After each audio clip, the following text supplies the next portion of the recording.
Aujourd'hui, je voulais vous parler de une chose qui est une très grande chose principale pour moi, pour vivre épanoui dans la joie, pour manifester tout ce qu'on veut et ça pour être bien à la base, en fait, c'est être bien avec son enfant intérieur, sa petite fille intérieure, son petit garçon intérieur. Celui ou celle qu'on a été dans notre enfance. Euh, Cet enfant intérieur, pour moi, représente notre part de joie dans la vie.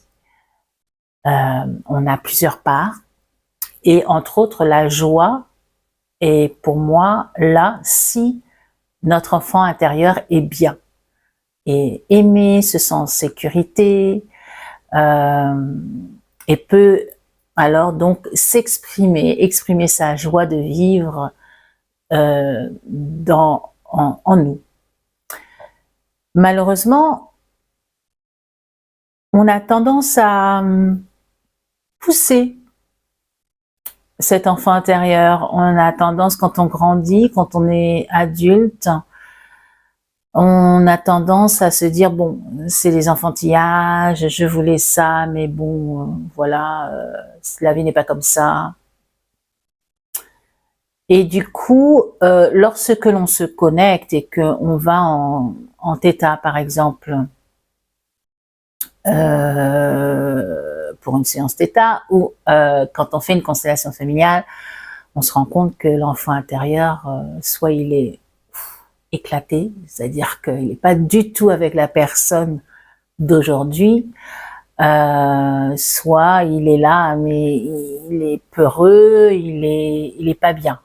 Donc la joie dans la personne ne peut pas s'exprimer, la personne ne peut pas, à mon avis, s'épanouir complètement si son enfant intérieur n'est pas ok, n'est pas heureux, n'est pas brimé, ne se sent pas en sécurité, et aimé et tout ça.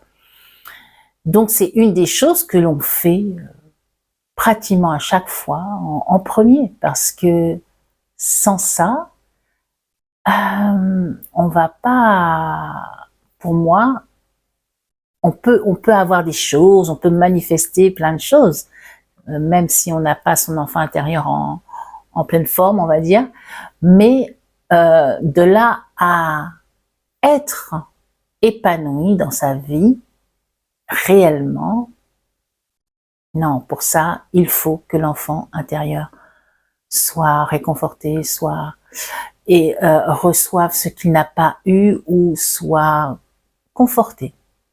Ça dépend des situations, ça dépend de votre enfance, ça dépend de ce que vous avez vécu, de ce que vous avez vu, ça dépend de tout ça. D'accord? Donc, ma question aujourd'hui, c'est est-ce que vous pensez que vous laissez vivre, déjà que vous êtes bien connecté à votre enfant intérieur, qu'il est bien en vous, dans votre cœur, et en deuxième partie, est-ce que cet enfant intérieur va bien? Est-ce qu'il est heureux? Est-ce qu'il s'épanouit? Est-ce que vous le laissez, est-ce qu'il est libre de montrer sa joie de vivre, justement? Dites-moi dans les commentaires, ça m'intéresse.